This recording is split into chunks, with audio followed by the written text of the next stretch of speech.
At No Budget Films USA, urban art is our lane. From the people who built the White House in D.C., all the way down to Miami, Florida, the mighty South has influenced world culture.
So here's the deal, right?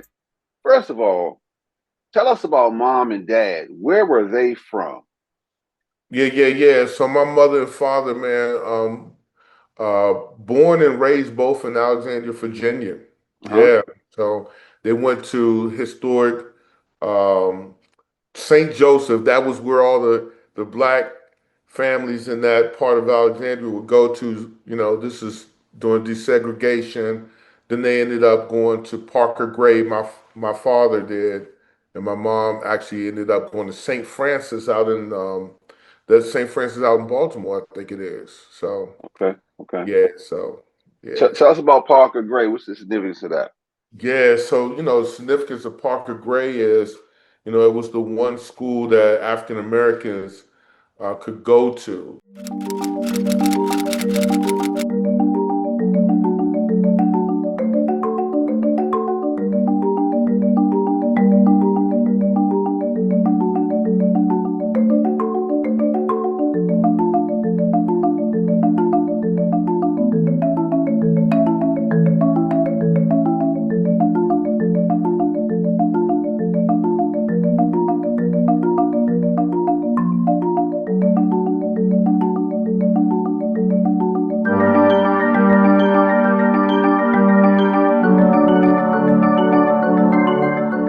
Also, prior to Parker Gray, and this is like middle school and high school, but the elementary, a lot of young people during that time would go to St. Joseph's.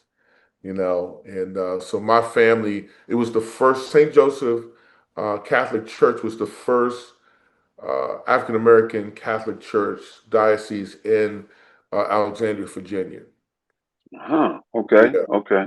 yeah. You have any siblings? So, my brother Joe, who's a drummer and vocalist, he's an all-around musician, and my Hmm. sister Mary, who's second in line to me. Yeah. Okay. That ties us right into my next question, which is, how important was music to the family? I mean, music, you got to think about it. It's all we knew. Music was because my father, he was a vocalist. He had a band. My father and his twin brother, they called them Elwood and Ellis, and they were kind of like the Sam and Dave of the time. That my father had more of a Curtis Mayfield kind of style to him. I think my uncle, he was more of a baritone. So my father kind of led it, but my father was, Smokey Rob. He was the Smokey Robinson of the day, and then he also happened to play guitar as well. And so that's where I got it from. Our house was full of music all the time, man. We had, I mean, and I sat around music so much, man, and I couldn't wait until I'm talking about before I can remember when I would ask my father, when are y'all practicing again? And he would say, we practice every Tuesday and Thursday. And I'd be sitting on the floor like, look, bro, my whole thing was music and sports. That was my thing. But man, I love music. So it Hmm. was in my house all the time. So it's in the genes almost. It's in it, man. It's in the genes. Yeah. My father my father played guitar and I begged him to teach me and he wouldn't. I never knew what that was about, but he wouldn't teach me, but he made me hungry. And so every time he wasn't around, I would get his guitar and I'd be tuning. So he would Mhm. find out that I was messing with his guitar because I was messing up the knobs and stuff. But I just started picking up things. And once he saw that I was like kind of picking things up, I said, Dad, can you show me this chord? And he would show me the chord. And so that's where I started, like, you know, started playing. Like, I started playing around guitar when I was like third grade, just playing around with it. But I got serious in the sixth grade. That's when I really got serious. See, that took me. You went right into my next question. The thing is, how did you choose it bass over lead then, for us guitar? Yeah, man. So the quick story on that, which is crazy. I was actually a decent lead guitar player, and there was a band.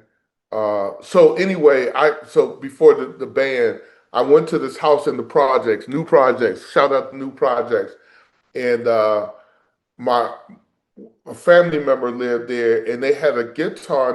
A family next door, the Jarretts. So, Glenn Jarrett was a drummer of this band. They had an amp out there and a guitar. So I went on the guitar. I was out of tune, but I was playing. It's like, man, you can play?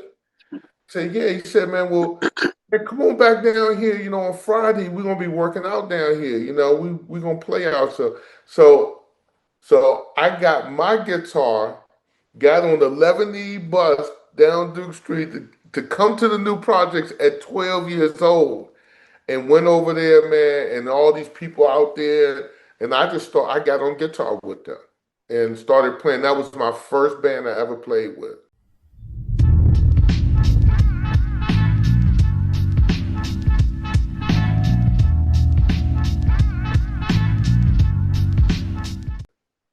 Yeah, and from there, man, everybody started, oh man, this dude is good.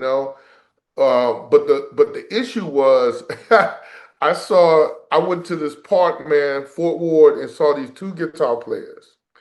One's name is Vincent Walker, and Vincent Walker played with a group here, one of the top bands in this area called Chocolate Funk.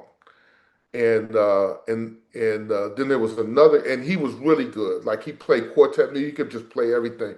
And I was like, man, I ain't gonna be able to do this guitar like that. That dude is killing. But then the dude after him, his name is Tony Brown. This dude was playing Jimi Hendrix stuff, Ernie Isley, and we the same age.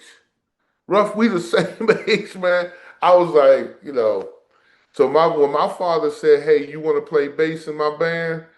Come because what they something happened with that bass player, so they needed me to fill in. And once I filled in, I was able to pick it up pretty fast. I knew all the songs, because I had been practicing. And at 12 years old, going into 13, man, I was playing in nightclubs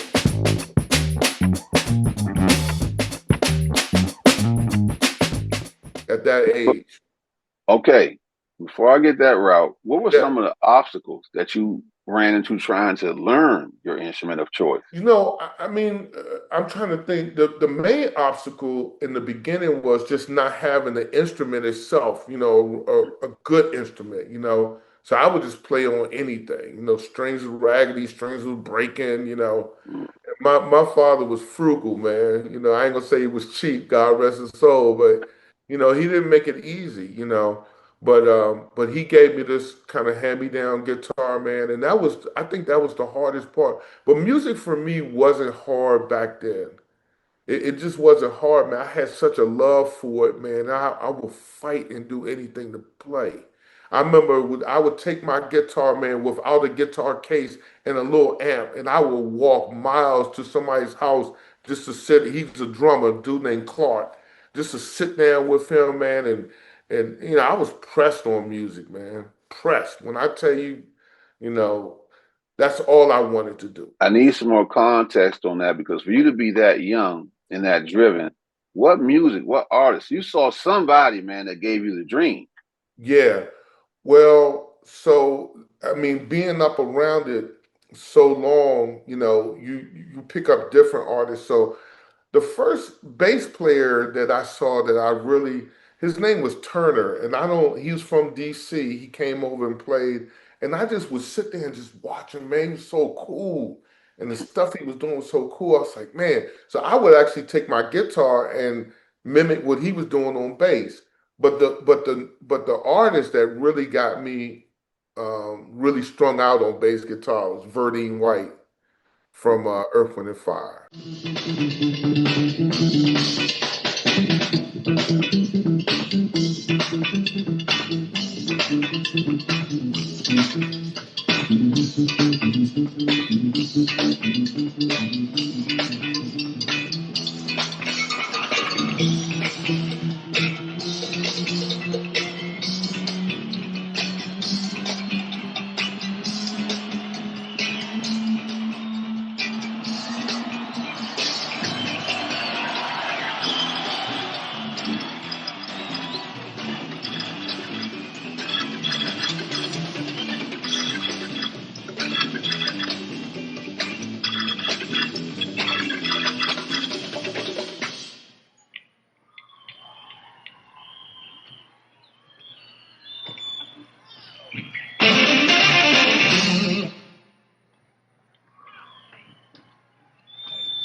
That was the dude. When I saw him play, man, I was like, I want to be that dude right there. And ironically, we can get to this, but I actually had a chance to meet him. Okay. Yeah, that's a whole another story. You can actually tell it within this because it's Okay. relevant. So go ahead. Okay, yeah. So man, Verdine was that guy, early on, man, because I thought, man, he's so funky, man, he's so cool, even with the processed hair, he just was cool like that. And so I mimicked a lot of my style and soloing after him, He wasn't the greatest solo artist, but he was certainly could stick the pocket, So years later, man, this is moving up pretty quick, man. But so CJ Jones, big brother CJ, you probably know him. My grandmother influenced myself and my cousin Reds. It's really to pursue a career in music by sending us to music school off of her own money, in which At the time we was growing up, we didn't really know where the funds were coming from, but they were coming from a Social Security check, in which, you know, my grandmother brought us up to never think that we were living in the ghetto. She always made things possible, a better atmosphere for the both of us. He had brought Verdine White in because I think Verdine was with Warner Brothers at the time, and they wanted to do that movie. Remember that movie that they did, the Go-Go movie? Good to go, maybe. But yeah, I think it was Good to Go, right? And so they were trying to find music for it, and so what was crazy about it, man, this was during the Shady Groove. I had left Shady Groove because I had committed my life to God. And I Yeah. was like, I ain't want to have nothing else to do with it no more. And CJ said, man, come on, man, stop playing, man. Come on over here. So I go over there. It's Max. What was Max's name? Max Kid, right? Max Max Kidd. Kid. Yep, Max Kidd was there. Matter of fact, I might have a picture of this. It's Max Kidd, Reds, Lil B, me, Dyke is in that photo. Dyke from Trouble Funk was in that photo because we had a meeting, you know, and but Verdine sat down with us and listened to all of our tracks. And I was like, I presented a track to him. It was a gospel go-go track. Like honestly, in '85, before anybody even thought about gospel go-go, I had already done one, and the joint was really funky. Got to get your life right, funky as all get out. It was very crossover too, because I would let white people hear it, and they loved it. White people and black people was like, it's funky. So anyway, but that wasn't what they was looking for. But Verdine was really cool, man. Sitting down with him, he was real precise, you know, just coordinated, just you know. And I just told him, I said, bro, you was my idol, man. You was my idol, and so, and I was able to ask him some questions about other bass players and stuff like that. What's funny is that our generation, Earth, Wind, and Fire influenced so many people, like so many people. You know what I mean? It's crazy. There's no Yeah, shock, no shock there. yeah, yeah, man. So he was one of the influencers, but then there were local guys in the DC area that influenced me too. There was a bass player for a group called 100 Years Time. I can't this is, a little Yeah, bit before yeah. your time, but people that would listen to this will remember them. He was he was phenomenal, man. And then I met John, I think it was John Buchanan Okay, for Chuck. okay. I think John was the bass player. I met him when I was really, really young, and I, that was before Go Go Go Go. That was like Mhm. that. That was Chuck. It wasn't even Chuck Brown. It was the Soul Searchers back then. Chuck just happened to be. So it was all kind. It was a guy in my neighborhood, man, in our area. His name was Tony Butler. He showed me a lot. The guy I was telling you about, Tony Brown, who was a phenomenal guitar player, also played bass. So I was always around good musicians. And that was the thing about me. Like, I wanted to get around the best of the best because I wanted to be better. So I was always going to people and say, hey, man, show me this, show me that. Like, I was never like prideful about, I'm just going to do it on my own. I wasn't that dude, you Got know. you. Yeah, You I was you ain't no hungry. problem learning. Oh no, no. Yeah, so and the beauty of it though for me, man, it gave me great opportunity, Ruff, because what happened was I wasn't just playing R&B music, but I had actually had a chance to play a lot of jazz. Mm, Then I actually played in school. I was playing orchestra, so I was okay. playing the big violin bass. I got you'll see that picture too of me being. So it's so I just did a lot of stuff, and I played every type of music, like R&B, but rock music. I love rock music. And this is all before go-go.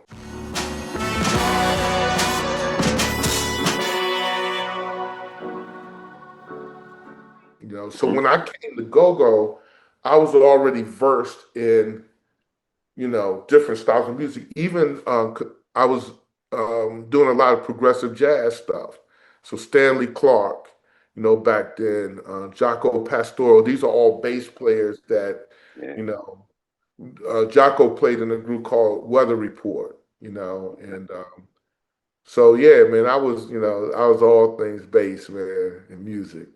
See, it makes a lot of sense, man. That the whole formal way you came up and this stuff is why I said pioneers. That's why you're able to bring so much to our genre. Let me Yeah. go here. When did you lock in though, L, and know your feet were on the ground solid and you could do this? What age was that?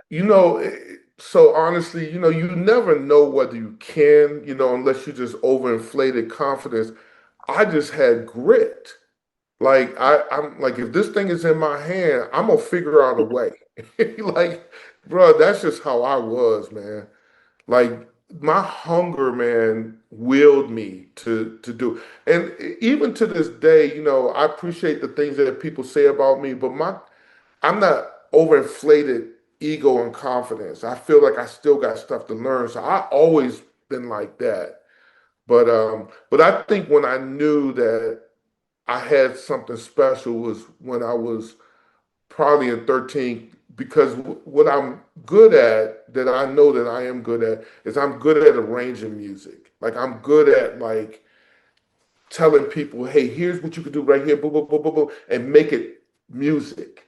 So I wouldn't say I'm the greatest musician, but where my expertise is making music sound like music.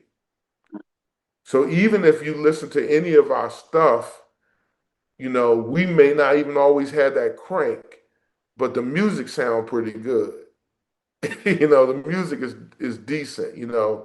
So, and then the other thing that I was able to do is take guys who weren't as good and weren't, as proficient, and bring them up. So that was always a good thing for me, to be able to help other people who wanted to do it better. So I see those qualities. Let me ask you this. Did you ever think you'd have your own band though?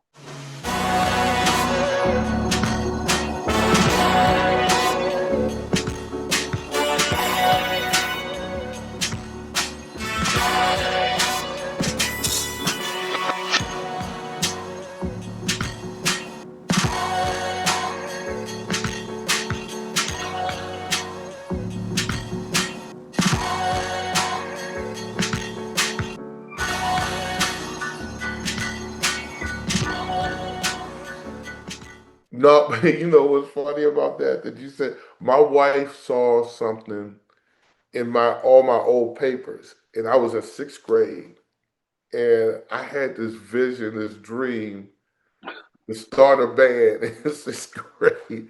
So I had all the names of people who played in like the school band and what they would play, you That's know. crazy. And I was already in my head, I was already ready to do this thing. But what ended up happening is I couldn't get everybody together, but the drummer I could get together. And this was in sixth grade, and we played in a talent show, me and a drummer. Yeah.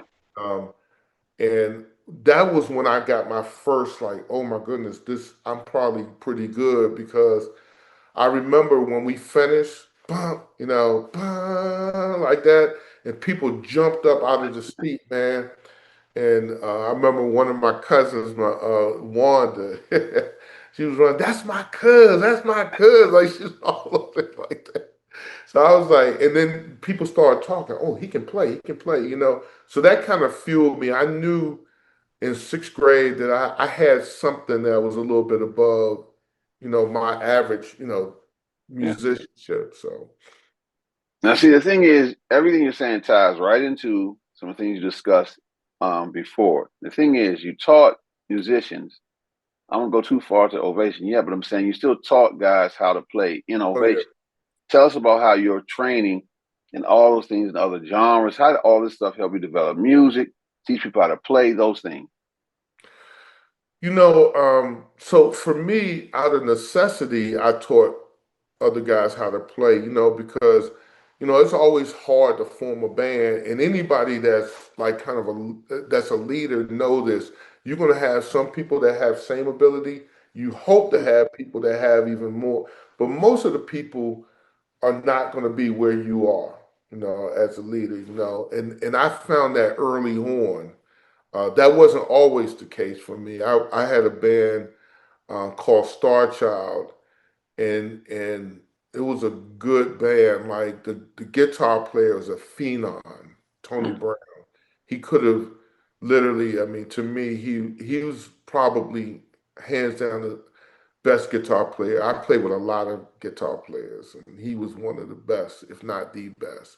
Gift wise, he's a prodigy. He just could play.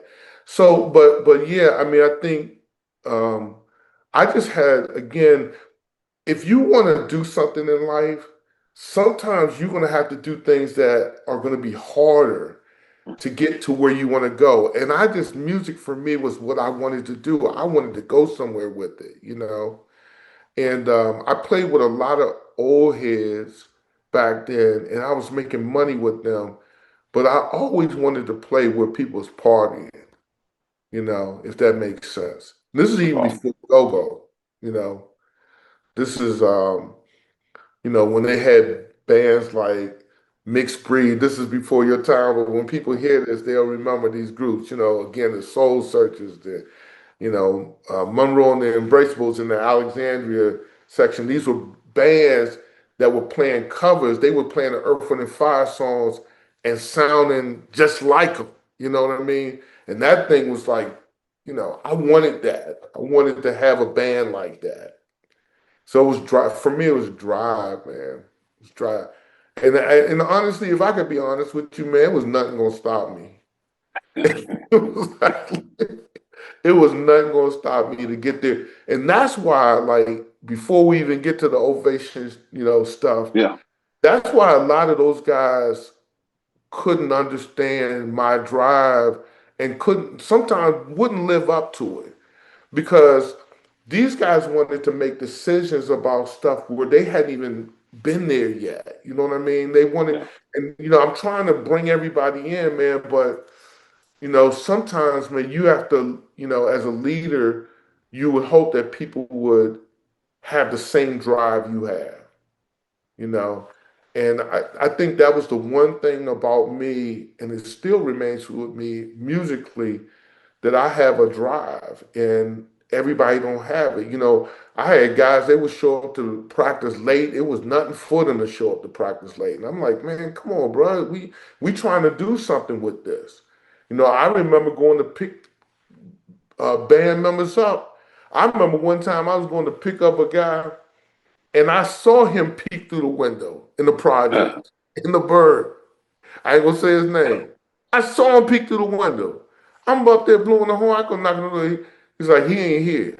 I just saw the man up in the window. See, that kind of stuff, that people don't realize the price that's paid for doing this when you're really serious about it. What's happening, Nipsey? What's happening? Don't you read the paper? What? Well, see, Reagan has finally agreed to bust the kids. Yeah, all the way to Mississippi. What do you think of those miniskirts? I think these miniskirts are awful. I saw a girl last week wearing a miniskirt so short she embarrassed me for 20 blocks. I saw Julia on TV the other night. Do you know she's colored?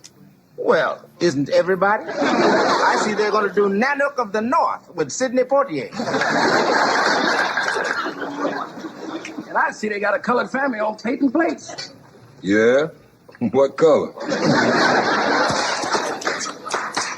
Say, at last we gonna solve all their problems. Really? Soon as we move in, those crazy folks will move out. You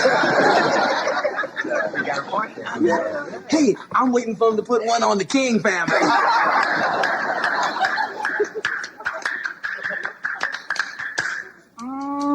You people sure got rhythm. Well, the thing is, they say that leaders are leaders for a reason. Everybody wants to lead till they get the job. See, so you had obviously had that drive so young, man. But without it, we wouldn't have had Ovation. Yeah. So that's why I say so. I get that part. But let me ask you this: so when you did finally get the band together. Ovation Band. We've already covered how it came about. The question I want to ask you is, how important was it for you to represent Alexandria, though? This genre was new. We know you were versed in other things, but still, Go-Go Man was golden era. How much pressure was on you to represent where you're from, man? You know, I tell you, man, you know, what you're reminding me about, I thought about this the other day, the sacrifices that I made even to do this band. You know, I had job opportunities.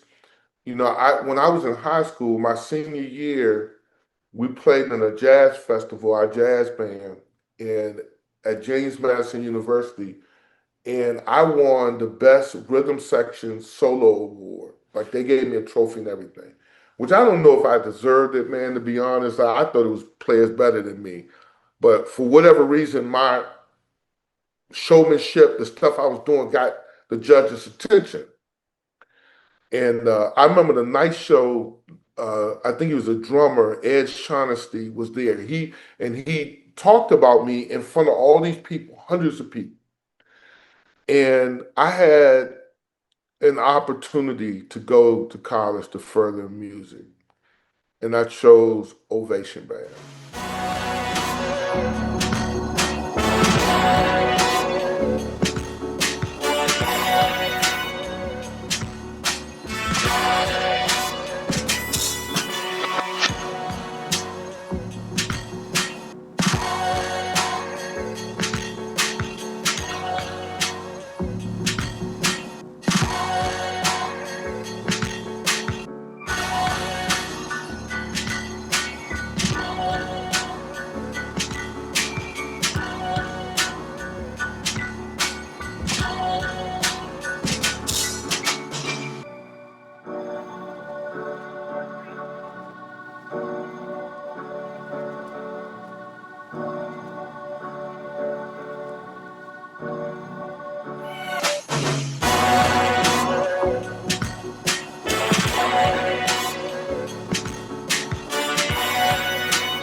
I had job opportunities, and I chose Ovation Band.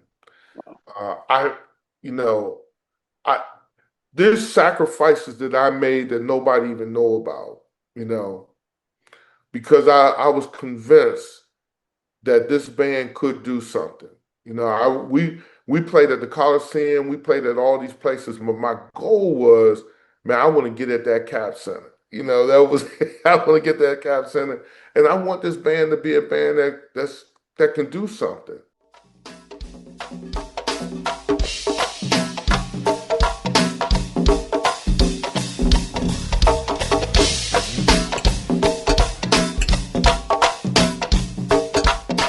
Bruh, like, you know, in bands, and anybody that's in a band, I don't care what band is going to feel what I'm about to say right now.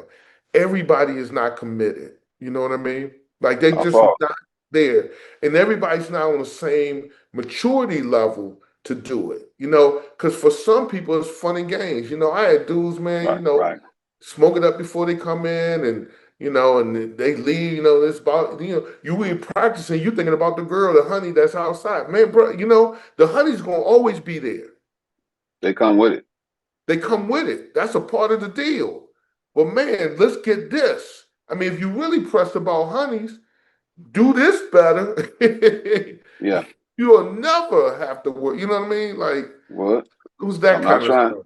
I'm not trying to be Barbara Walters, but I want to know something. Those sacrifices, I want to get back into that energy. How did it feel knowing you did those things? I want this on tape now. When you were out of the group by a vote, Oh we yeah, got to how did capture it that one feel? time.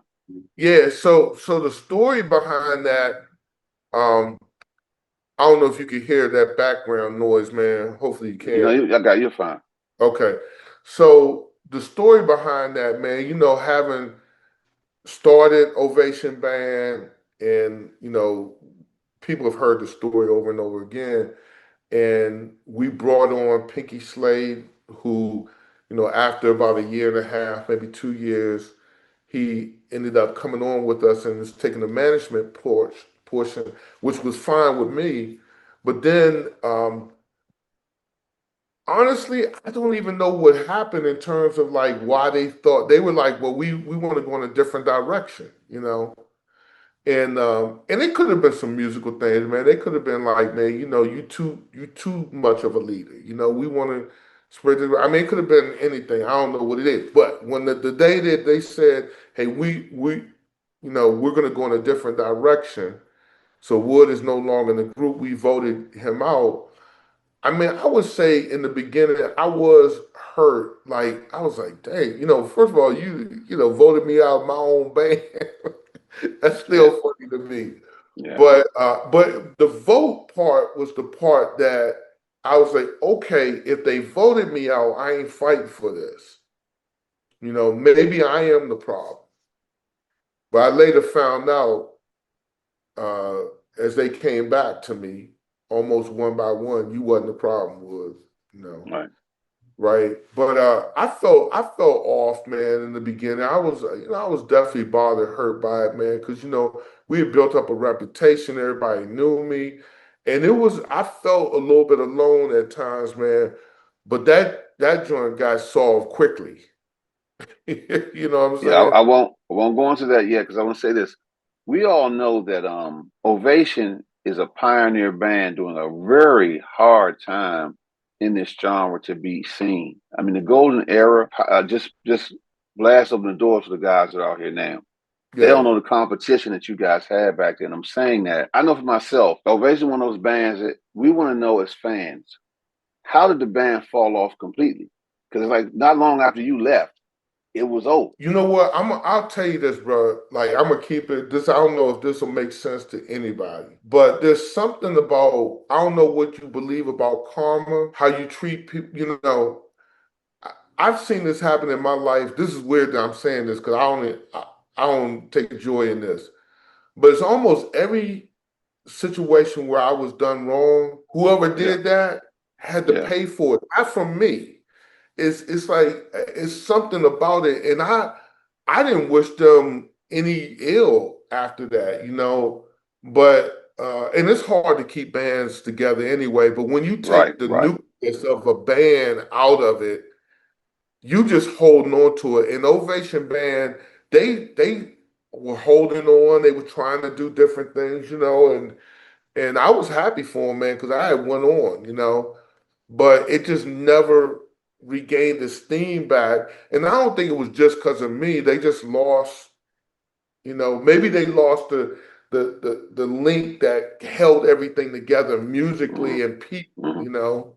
And so all the household names, like if you know Mr. Wiggles, you know, who's the conga player, Tricky Rick, trombone, Loose Booty, Rototoms, Ron Boom, Boom of the Valley, you know, like all of these names, Big Bill, like all of them were connected to me. You know what I mean?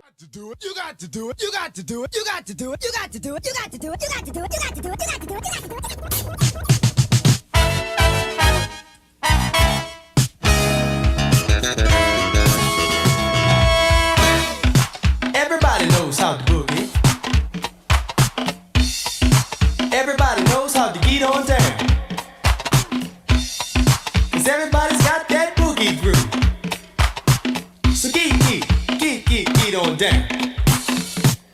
Ovation comes the boogie down. We come to boogie down. And the Alexandria crew want the boogie. All night long. Washington wants the boogie down. They come to boogie down. And the RE crew want the boogie. All night long. The Falls Church crew wants the boogie down. They come to boogie down. And the Fairfax crew want the boogie. All night long. The Arlington crew comes to boogie. And Maurice Tales, you know. And then hey, later on, by the way, and I never told you this, man, but you know, Mellow Rock, the conga players, you know, y'all, we know Mellow Rock, man. We met him, he filled in perfectly for us. But then when Teal stepped aside, man, we brought in Thunderfoot. We call him Thunderfoot, but that was Reds and the Boys' first drummer, Kevin Gaither. And what's crazy about that is I ran into that dude right after you and I and Motels did that video. Right after that, I ran into that dude, man. And man, he lived in the Navy Yard, so he lived Okay. in Southeast. So that's how him and Rez, hooked up. But man, incredible brother, man. But yeah, man, it's kind of like sports, man. Somebody go off, you bring somebody on, but when you take the nucleus out of it, the core, the hub of bringing everybody together, it does gut the band, and it was never the same, Yeah. with that band. But So, here's the crazy thing. Last thing on that, I think it's funny, man, that a lot of these people would try to live on a name, and I'm just gonna keep it stacked, man. They try to live on a name through a name that was never their name, and they try to rekindle something that is gone. yeah. I'm saying if you're gonna do Ovation, and you're gonna bring Ovation band back with their nucleus, with their people that they had, not like these sub dudes. No disrespect to them because they all good. And you can have better players come in, but it still ain't the same band. No. And this whole thing is not to cause any strife but we Mm, want the inside story from realistically the pioneer of the band. We're taking advantage of the opportunity to see what we don't know, we want to know.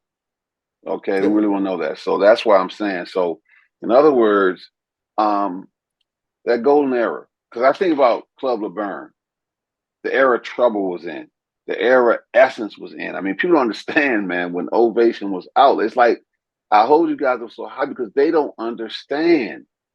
The competition back then was unbelievable.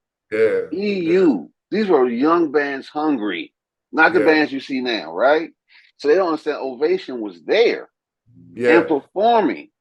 yeah. Tell us about that, man. Tell us about that. Only you can I tell us. mean, yeah, man. I remember, some of the bands that we was having competition with. It wasn't like I felt like we need to compete with y'all because you can have egos too because you could think you better than a band anyway. But I remember we played with Chance Band over at uh Palmer Park, over at Palmer Park. And I think Weeze played. Weeze is my man, by the way. My man Weeze. I think Weeze played with him. And Weeze, I remember Weeze, I'll never forget this. I'll tease him about it now. But Weeze, man, I think he was trying to intimidate us, man. So they coming on before us. Weeze, he do his little warmer, and Weeze is good. Man, Weeze get down, put his sticks down, he on the floor, do like 40 push-ups. Like, Weeze, what you doing, man?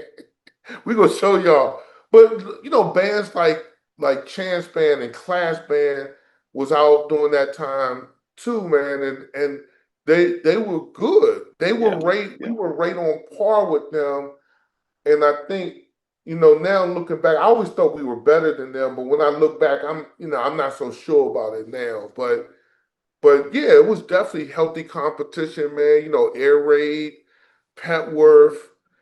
Peacemakers was doing their Yeah, thing man. back then too. Mass Extension, I don't think well, yeah, we did. We played with them a couple times. But Mass Extension, you had a lot of those bands out there, man. Yeah. And I felt like we held our own pretty much with all those bands. Well, I want to tap into the young wood though. See, because you're seasoned now, and not old, but Yeah, I mean, I'm saying to you though, back then you yeah, were yeah. younger, Capricorn, can't tell me nothing. I ain't trying to Yeah, hear right. So I'm saying, man, yeah, seriously, like, yeah. you know, give me so you went to your fondest challenges and moments in this with other bands competition wise. We said this before, but our challenge was we didn't have adequate sound system, man. That was always going to hurt. So when we went up against bands like Air Raid that had their own system, it was going to be unfair unless we coming on a banging system. So that was our main challenge. But I think our other challenge, man, too, now that I think about it, it felt like I still say this, man, with Ovation Band, we took it too slight. we didn't see the potential. Everybody wasn't locked in on, and I'm like the oldest, one of the oldest people in the band, so I started the band, so I'm gonna have that energy, that drive, you know. And I did understand the competitive part of it. I'm like, hey, we down the Howard Theater on Friday nights with Essence, but you know what? They could take somebody else and put them in that spot, and they Right. did. Eventually, they did, Right. and so those were the challenges, man. But yeah, I mean, there definitely was ego, man. I always wanted to outdo. I Yeah. was certainly wanting to outdo everybody we played against. And I want to bang this drum one more time. Hmm. T.C. Williams, Hmm. Alexandria, I know that had to play some kind of role, man, in this competitive genre, because guys are like, they from Alexandria. We should Yeah, blow them out the water. yeah. No doubt, man. And I'll add this too, man. I mean, it's always okay to, this is times in the past. Yeah. Sometimes I felt like, because there was some beef sometime with like Alexandria, Virginia dudes and Maryland dudes in particular. I felt like Alexandria dudes bang with DC dudes a lot more. A little bit Matter closer. of You fact, guys are closer. You guys are closer to them too. we're closer, but we had a lot of interconnect too. So, like, we had a dude that was like kind of the assistant manager. His name was Smitty, and Smitty was out of Anacostia, in Okay. Southeast. So he was our man. So a lot of us hung out in Southeast too. You know what I mean? Because you're Uh, right there, though, Wood. You're right there. I mean, you saw them and we're Oxon right Hill. there. Yeah. So like it's kind of crazy, man, how like we could go to the Howard Theater, and if Alexandria dudes was beefing with Maryland dudes, they go to the Howard and think it's gonna be something right there. The Alexandria dudes is there, but DC is there too. You know what I mean? Right. It's Yeah. kind of Yeah. it was so, but it was give and take. It was always something going on, man. Yeah. But yeah, I think honestly, man, if I could be real, I mean, Maryland dudes looked at Alexander like, man, they Bama's over there. And there was times when I think, people tried to curry us. Like, I remember one time we played at Cherries. This was with Shady Groove, though. I'll never forget this because everywhere Shady Groove played when the album came out, man, people was banging with us. But I don't Yeah. know what Definitely. happened, man. When we went to Cherries, something went down, man. But we in that joint and we doing the album. The album just came out, and them dudes was sitting like they was ready for something to break off. Like something happened. I don't even know what it was. They would not get down with us. I mean, some of them was, because when the album is playing on the radio, you can't Hmm. just sit there on it, when you're cranking. Hmm. But it was, it was that too, man. That element of this part we don't always talk about the gangster side of go-go. And let's make sure we get that from your lens, because talking to you. This is what we want. I mean, we want the essence of what. So let's talk about that in your lens, though. It's not negative. I mean, it's just Yeah. like talking about Motown back in the day. Well, I mean, it just depends on on what area of gangster, because I mean, you had certain managers. I won't say any managers. Yeah. Yeah. Right. Right. I will say one. This is a funny one though, and this is God rest her soul, Miss Mackey, who we respect obviously because she put us on a lot of stuff. But Yeah. I never forget we played down at Dale City Roller Rink. Still think about this to this day. And me and my man P Funk go up to her and she was giving us like, $250, right? And so I said, Miss Mackey, this was at the show. It was almost at the very end of the show. We done already played uh AMFM is up there, Essence about to hit. So Miss Mackey, I was wondering if we could start bump our pay. And she said, "Oh yeah." I said, "Yeah, well, I mean, we got an album out." This is what Miss Mackey did. She said, "Hey, You hear this little nigga over here? I don't know if I can say that. She laughing at me. This nigga think because he got a little album, she called it a little album. Yeah. Like, you know, thank you so because you got a little album. You gotta pay your. Oh no, this is what happened though, Ruff. I messed up. I'm listening. You good? You good? I said to her, I feel like we paid our dues. That's what got her mad. I said we paid our dues, and that's when she called me out. She said, "Yeah, this nigga over here talking about they paid their dues. They got a little album out now. They think they paid their dues. Like, if you don't get out my face, this is how she talked to me. Yeah. Mackie curried the best out of me. But you know what? That was Miss Mackie. I have no beef. I was yeah. You know, this Maggie, you know, that's how it is. But it was always just some, you know, interesting little things that was going on. You know, there was gangster elements in the whole go-go thing that, you Definitely. know, we don't really It's talk hand in about. hand.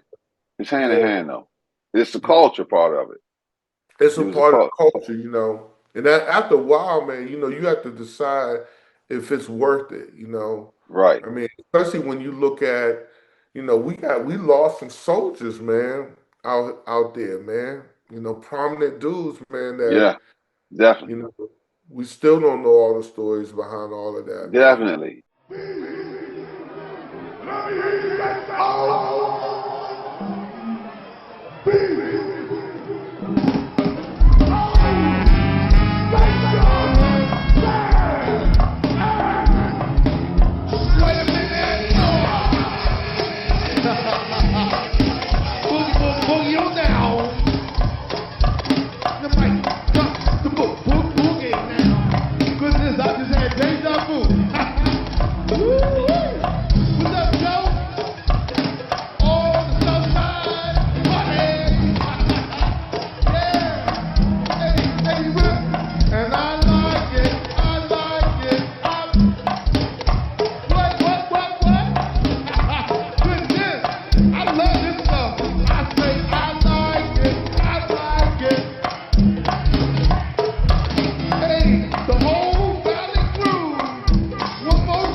We support the DMV culture, the music, and especially the warriors who lived and died during the golden years.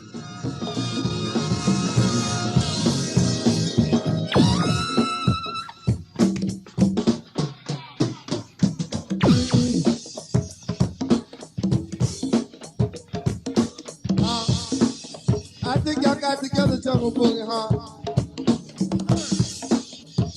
So my baby. All right. right stuff. Where's BC at?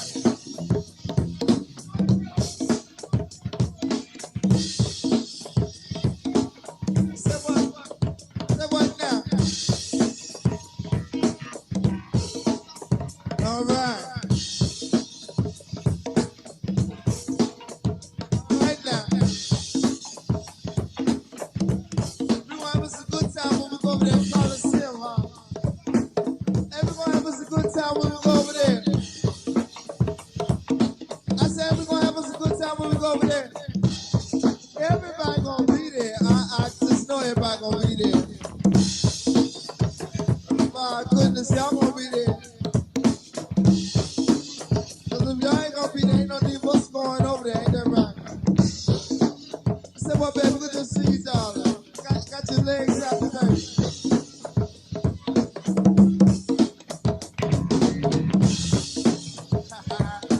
I need some of that too, baby. I'm gonna do this one for BC and Sharon and Stuff. What's your name, baby? Dodo. Happy birthday, Dodo. Got 2 birthdays in the house tonight now. Oh, so got my man. Mousy got a birthday with sweet little lady Dodo. And my man Raymond over there with Creatures celebrating something over there. I don't know what they celebrating. What we gonna do for them because they celebrate now, alright? Good God. Yeah. Hey, come on.